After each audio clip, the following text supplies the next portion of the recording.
नमस्कार। स्वागत है आपका मेरे चैनल द नॉलेज ट्रेल पर। इस समय हम गट की चर्चा हम लोग कर रहे हैं, गट, ब्रेन एंड हार्ट। तो ब्रेन से ही रिलेटेड है हमारा गट, गट से रिलेटेड है हमारा हार्ट, हार्ट, ब्रेन और गट। गट का अर्थ होता है बड़ी आंत, जहाँ पर हमारा खाना जाता है और ये तरह तरह के इसमें मिनरल्स बनते हैं जो हमारे पूरे शरीर में आते हैं और इनसे हम स्वस्थ रहते हैं। और इसको अगर हम गट का अर्थ तो बड़ी आंत होता है, लेकिन बड़ी आंत से ही हमारा माइक्रोबायोम जो होता है, जो हमें अपने पूर्वजों से मिला होता है, बड़ी आंत में ही वो माइक्रोबायोम रहता है। तो अगर बड़ी आंत में अगर दिक्कत होती है तो वो माइक्रोबायोम जो हमारी सुरक्षा करता है, हमारे लाइफ को, हमारी बॉडी को ठीक रखता है, उसमें दिक्कत आती है। तो जब माइक्रोबायोम में दिक्कत जब आती है तब हम बीमार होते हैं। तो और माइक्रोबायोम क्या, एक बैक्टीरिया है, वही जो गुड बैक्टीरिया जिसको हम कहते हैं, चाहे आप गुड बैक्टीरिया कहिए उसको या माइक्रोबायोम कहिए, दोनों एक ही चीज़ है। तो गुड बैक्टीरिया की संख्या हज़ारों ट्रिलियन की संख्या में होती है, हज़ारों ट्रिलियन। और इसका वज़न 1.5 से 2 किलो तक होता है, कभी कभी किसी के पास 2.5 किलो, ये अपनी बॉडी के हिसाब पर होता है। तो सोचिए इनका वज़न इतना होता है, और इनमें से अगर जैसे धीरे धीरे आज समय ऐसा आ गया है कि धीरे धीरे कम होते होते बहुत कम रह गया है ये, इसलिए लोग आज तरह तरह की बीमारियों से, बड़ी बड़ी गंभीर बीमारियों से भी जूझ रहे हैं। इनको हम जानते नहीं कि कैसे इनको ठीक रखना है। आज हम ये सब पढ़ते नहीं, और लाइफस्टाइल भी इस तरह की हो गई है। तो इसलिए हम इसको जानेंगे तो हम अपने लाइफ को ठीक रख सकेंगे और अपने गट को भी ठीक रख सकेंगे। दूसरी चीज़ है वेगस नर्व्स। वेगस नर्व्स हमारी बॉडी के, जो हमारे पीछे से, सर के पीछे से होकर हमारे पैर के अंगूठे तक जाती है। ये हमारी पूरी बॉडी का जो सिस्टम है उसको हमारे दिमाग को बताती है। तो वेगस नर्व्स को ठीक रखने के लिए भी, अगर वो गड़बड़ कैसे होती है, अगर पेट गड़बड़ है तो वो गलत सूचना देगी, दिमाग में जाएगा। और या कभी कभी ऐसा भी होता है कि वेगस नर्व्स सूचना देती भी नहीं है। अगर माइक्रोबायोम में ज़्यादा दिक्कत है, आ गई है, कम है, तो ये भी होता कि सूचना देना भी छोड़ देती, तब बहुत दिक्कत होती है। उसमें फिर ब्रेन आदमी का काम नहीं करता, मनोभ्रंश होता है, या और तरह तरह की बीमारियां जो दिमाग से रिलेटेड होती हैं वो होती हैं। तो वेगस नर्व्स को ठीक रखने के लिए भी ठीक रखने के लिए हमें पहली बात तो ठंडे पानी से स्नान करना चाहिए। लेकिन बहुत अगर ठंडक है, नहीं कर सकते ठंडे पानी से स्नान, तो हम बर्फ़ से यहाँ पर सिकाई कर सकते हैं। गाना गा सकते हैं, गाना गाना, भ्रामरी प्राणायाम और ओम का उच्चारण मंत्र। जब हमारी बॉडी वाइब्रेट होती है तो हमारी वेगस नर्व्स क्रिएटिव होती है और ये ठीक रहती है। तो इस तरह से हमने जाना वेगस नर्व्स और माइक्रोबायोम के बारे में। तो अब हम आते हैं गट पर। गट जो हमारा सेकंड ब्रेन कहा जाता है, फर्स्ट ब्रेन ये है, सेकंड ब्रेन हमारा गट है, हमारा पेट, हमारी आंतें, और थर्ड ब्रेन है हमारा हार्ट।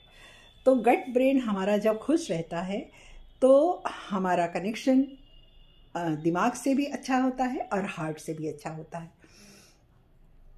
तो हम अपने इमोशन को कैसे कंट्रोल कर सकते हैं, स्ट्रेस को कैसे दूर कर सकते हैं, और अन्य तरह की जो वो हैं बीमारियां हैं, उन सब से दूर रहने के लिए हमें क्या करना होगा, हमें अपने गट को ठीक रखना होगा। तो हम अपने, क्योंकि यही तो हमारा सेकंड ब्रेन, यही तो हमारा ब्रेन है, इसी से हमारी पूरी बॉडी चलती है, हमारे गट से ही चलती है, इसलिए इसका ठीक रखना आवश्यक है। तो आपने देखा होगा कभी जब हम घबराहट में आ जाते हैं, हम किसी चीज़ के लिए घबरा जाते हैं, हमारे ब्रेन को लगता है कि हाँ वहाँ जाना है या किसी काम से ऐसे जाना है, तो हमें कुछ पेट में गड़बड़ होता है या कुछ होने लगता है ऐसा। तो ये कौन पहुँचाता है? ये गट की वजह से ही ये होता है। तो साइंस कहता है कि हमारे गट में जो हमारे गट यानी जो 100 मिलियन माइक्रोबायोम हैं, जब ये गड़बड़ होते हैं तो ऐसा होता है। तो ये हमारे मूड को भी प्रभावित करता है। हमारे मूड को कैसे प्रभावित करता है? हम सेरोटोनिन जो रसायन होता है खुशी का, वो हमारी बड़ी आंत में ही बनता है। अगर हमारा पेट गड़बड़ है या किसी भी तरह, किसी को गैस है या किसी को स्ट्रेस तो एक मामूली चीज़ है, लेकिन और किसी तरह से अगर हमें पेट की कोई बीमारी है तो आप निश्चित रूप से जानिए कि उसका दिमाग भी नहीं काम करेगा ठीक से और हार्ट में भी दिक्कत उसके आएगी। तो इस जैसे तो हार्ट में भी दिक्कत आएगी। तो इसलिए उसको ठीक करने के लिए हमें, दोनों को ठीक रखने के लिए हमें भोजन क्या करना चाहिए? ये भोजन से ही रिलेटेड होता है, क्योंकि हम जो भी खाते हैं वो हमारे गुड बैक्टीरिया को जाना चाहिए।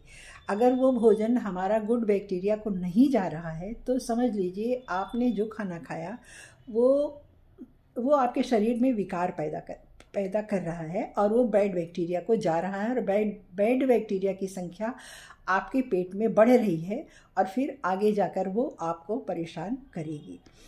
तो इसलिए हमें खाना चाहिए जो ऐसा खाना खाना चाहिए जो हमारे गुड बैक्टीरिया को बढ़ाता है। तो वैसा खाना कौन सा है कि पहली बात तो अगर आपको अंदर ग्लूटोन की, जैसे शुगर है, मान लीजिए ग्लूटोन से ही होता है शुगर है, तो आप मिलेट्स खाइए, गेहूं मत खाइए, और चीनी तो एकदम से छोड़ देना चाहिए। मीठा किसी भी तरह का छोड़ देना चाहिए, शुरुआत ही यहीं से करनी चाहिए। किसी भी तरह का मीठा छोड़ देना चाहिए। और वैसे अपने गुड बैक्टीरिया को बढ़ाने के लिए हम कढ़ी खाएं, दही खाएं। दही में भी अच्छा प्रीबायोटिक होता है। दही खाएं, ओट्स, इडली, ढोकला, ईस्ट मिला हुआ और फर्मेंटेड खाना अचार खाएं। फर्मेंटेड खाना सप्ताह में 2-3 दिन अवश्य ज़रूर खाना चाहिए। आप साउथ में चले जाइए, वहाँ देखिए कितने, साउथ में, गुजरात में, वहाँ इस तरह का खाना अधिक मिलता है, बहुत मिलता है। और एक्सरसाइज तो है ही है।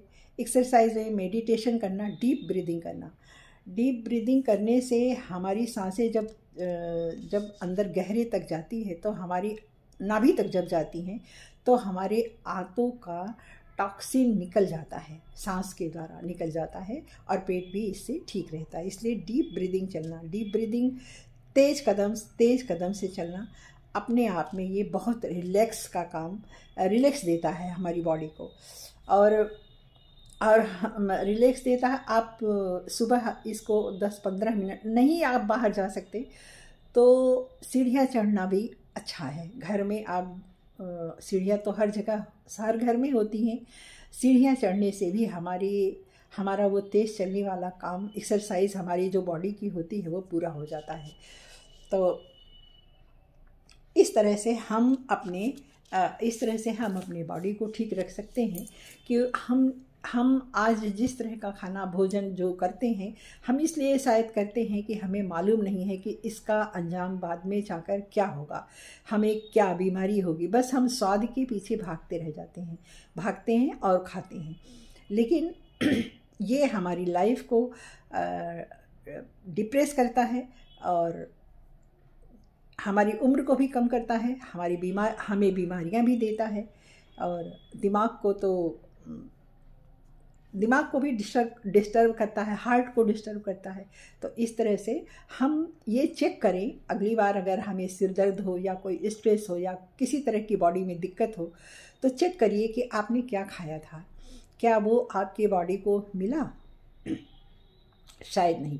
तो उसके लिए आप थोड़े दिन सुबह उठकर थोड़े दिन गर्म पानी, नींबू आप लीजिए, और उसके बाद हल्का खाना खाइए, फ्रूट्स खाइए, सेब खाइए, अनार खाइए, और गर्मी का मौसम है तो तरबूज बहुत अच्छा खाना होता है हमारे गट के लिए। तो इन सब चीज़ों से हम अपने गट को, अपने ब्रेन को, अपने हार्ट को ठीक रख सकते हैं, जो हमारी बॉडी के सबसे अधिक सक्रिय अंग है ये। इनके बिना हमारा जीवन नहीं चलता। तो धन्यवाद। अपने अपने गट का ध्यान रखिए और सब्सक्राइब कीजिए। कोई सवाल हो तो ज़रूर पूछिए। धन्यवाद।